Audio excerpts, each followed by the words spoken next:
developing, there's a very big difference between nurturing or taking into consideration people's emotions versus taking on their actual responsibilities, or being so adaptive to the situation that you almost start doing their work for them. Those are totally different things. And transactional analysis actually helps us with that, because it divides our personality into 3 parts. It says a part of us is the parent, which guides. We can either be a critical kind of guidance, or we can be a more nurturing or a more compassionate type of guidance. And then we've got the adults, who is very much task focused, performance focused, you could even say. And then you've got the child, which is the emotion. So you've got the child, which can be rebellious, which can be angry, the child who can be fun and exciting. I don't know how much we've got that in the workplace these days. And that child is really good at creativity and having fun and bringing innovation into the space. But then you've got also that kind of anxious child, the adaptive child, who just wants to please others, right? And you find all of these 3, what they call ego states, interacting at any given point. And these ego states are, if you understand how they interact and engage with one another, as a leader, as a manager, you can better take the situation and see the outcome almost before you start to engage in it. So, the idea of compassion, if you can see a person who's adaptive or anxious all the time, there are things that you can say, there are ways that you can approach it to try and get the person to the adult state. But you also have to be very aware that some people love to sit in the adaptive child and to be taken care of. And that is something that, as a manager, is exhausting. There was, one of my mentors at Circle Square used to say that 90% of your time is often taken up by 10% of your team, which is usually people who are sitting in that kind of victim mentality. And so, it's not an overnight adjustment. I think managers were expected to change overnight. All of a sudden we were like, oh, by the way, there's a global pandemic, be nicer. These are tools that we have to use or try to engage with, and it takes time and practice and a shift in mindset. And I think that's so important, because I think what happened was the one message was saying be kinder, and the other message was saying we're not making money, we're not being able to keep our people, we're not allowed to get everyone to work at the same time, so we're losing, but please be kind. But this crisis, but please be kind. It's a tough one, right? Absolutely. And I think we also got to the point where for everyone in the workplace, we were feeling like on edge. Do we have a job tomorrow? There's that idea of psychological safety, and it was non-existent. People just felt, from managers to employees to CEOs, just felt like whatever space you were in, you just weren't psychologically safe. Those kind of feelings of losing your job at any point, or, if your figures aren't right, but you're also not being kind. I mean, where does this leave you? So I think another key point from a psychological point of view that we've seen coming up a lot during this time. Jenna, I love this concept of psychological safety, but before we get there, I just want to understand transactional analysis from, I know that you've studied it backwards and forwards, but just sort of from a layman's perspective. So what you're saying is, you and I are speaking, and there are 2 people, but actually there are 6 ego states between us. Yes. Well, and your parent, my parent, your adult, my adult, your child, my child. Right now, this feels a lot like adult to adult, right? Yes. But if you were to say to me, Innocent, why weren't you on time for the call today? What are you doing? So that sounds like critical parent, right? Absolutely. And you're saying that critical parent then what? Puts the child in a particular role, or brings about the child? How does that close? I'm just trying to get a nice example so we can see how it works. No problem. So let's say I was now, I am a participant in this conversation, and I say, innocent, I don't understand why you were late for this. You need to be better at coming on time. So that's a direct critique of you, and it's guiding. Okay, so it's not necessarily just being nasty for the sake of nasty, which is more the rebellious child, but it's not in an emotion. It's guiding you through negativity, through critique.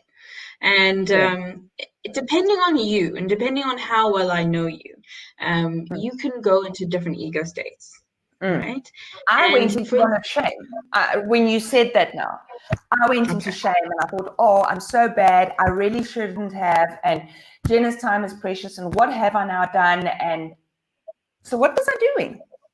Right. So that for me is a very typical reaction from the adaptive child state, where the adaptive child gets into the emotion state. And tell me, do you feel, when you're in that state, do you feel your best?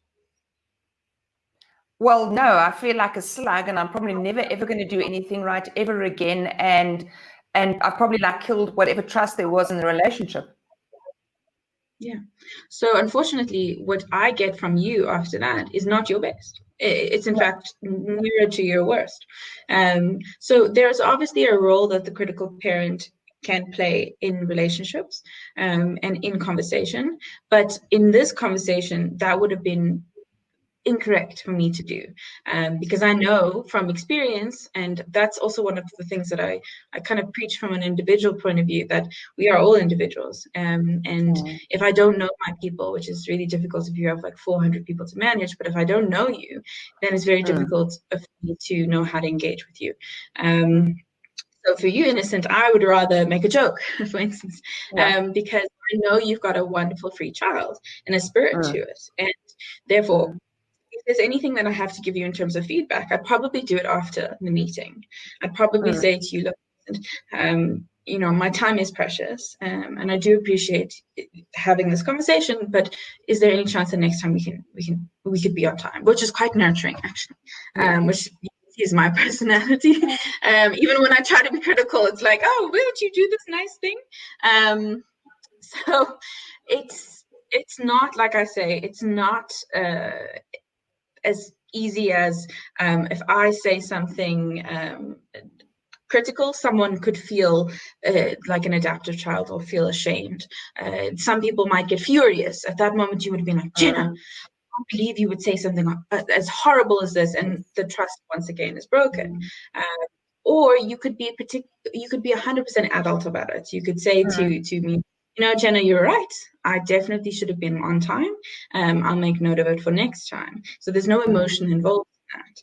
And so if we can balance our words to the reaction of the person that we're talking to, and even if we don't get it right the first time, to move the conversation in a way that we get innocent to the adult state, because that's where we want her. So if you're feeling shameful at that moment, you can always say, innocent, I can see that you're under a lot of stress, and it must be a tough day for you. Next time, let's just make sure that you message me before we go on air if you're going to be late. Wonderful. Okay, so this is about setting up communication for success. Yes. And what I understand is that we try and keep the balance adult to adult. And we try and stay away from parents and children unless it's necessary. May I assume that if the building is on fire, then we're not going to worry about being a critical parent. We will scream and shout and get people out there because it's the most appropriate thing right then, right? It's a beautiful analogy, something we used to use as well in training. So if you want to see people's true characters, you light a fire, right? You put the room on fire, because the nurturing parent will start to file everyone up and say, are you all right? Have you been able to find everybody? Guiding everyone quite nicely. Critical parent says, who lit this fire? I would like to know why the sprinklers aren't working, and filing everyone quite particularly. No, everybody must go in alphabetical order. And then you start to see the adults in the line, alphabetical, getting out of there, no emotions. And someone who has a very high ego state in rebellious child is complaining about the situation. Like, I've got things to do. I don't understand why we have to go outside right now. It's just a drill, even though there's smoke coming out of the floor. And then you've got the rebellious child who probably started the fire, let's be honest. And then the adaptive child who's just said, no, you go first. No, you go. No, you go first. You go first, and they're burning in the corner. So absolutely.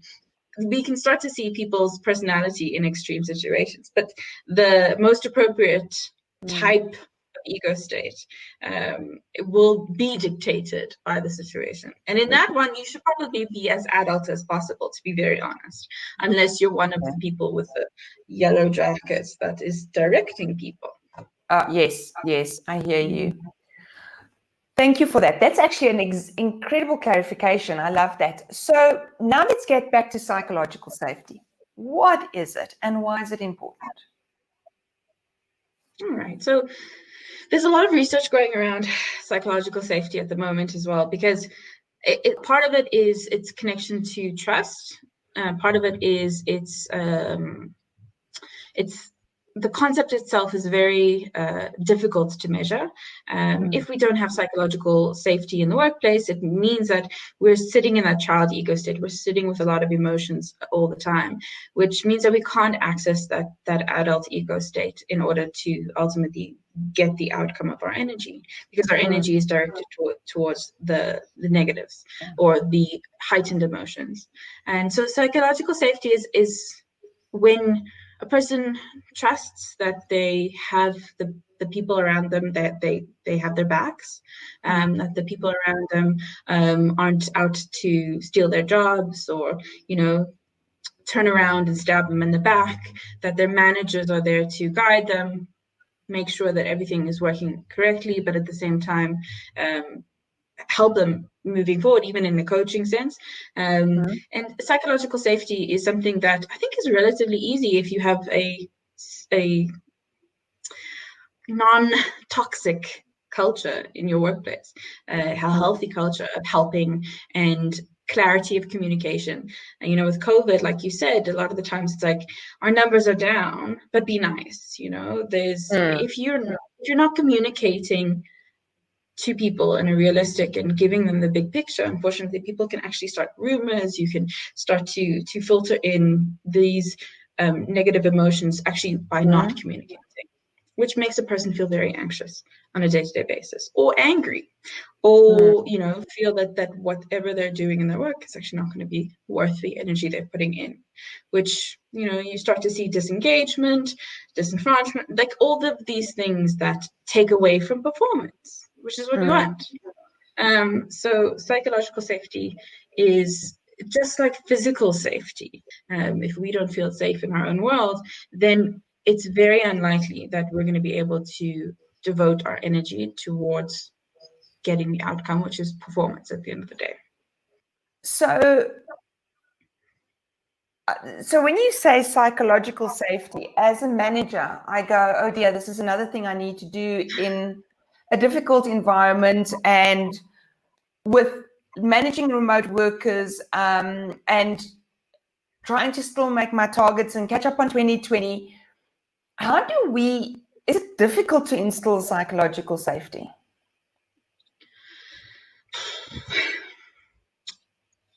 I really think it depends on the situation.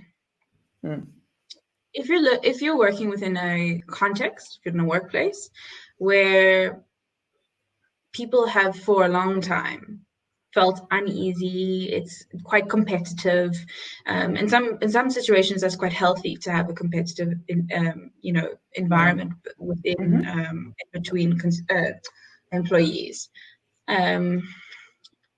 So giving that feeling of safety, or at least trying to imbue that in the actual team itself, that would be relatively tough. It would need a bit of a strategy. It would need a bit of, let's sit together, team. Let's talk it out. Let's have one-on-one conversations to discuss what would make you feel safer in this environment. Maybe even discussing, kind of psychological contracts, even to say, if we put this in, as in if we make sure that we have weekly meetings, if we make sure that we engage in a specific way, we don't shout at one another, we don't send snarky emails, those kind of things, then I will do my best to get the performance done, or something like that. Psychological contracts are also very powerful. I think if it's incorporated into your strategy as a manager, it doesn't necessarily have to be added work. I think it gives you a great framework. It gives you a great way to actually start engaging. You don't have to be what we call like a servant leader, where everything you do is for your employees. It's just about putting in those conversations and checking in with your employees to check, are we still on the same track? Do you feel any kind of anxieties around the job itself? And if there are, how do we kind of shift? How do we pivot towards something that is less anxiety provoking if possible? It's not always possible, and we also have to remember, people bring their own things. We can't leave emotional Jenna at home. Emotional Jenna comes with her wherever she goes. It would be so much easier if we could leave her behind. But I do think, we met because we were both interested in this idea of coaching. But managers, if we could incorporate coaching as a way of being, I think people would do exceptionally well in creating psychological safety, because what you're doing is ultimately you're getting people in your team to become accountable through their own decision making. All you're going to be doing is asking powerful questions to get to them.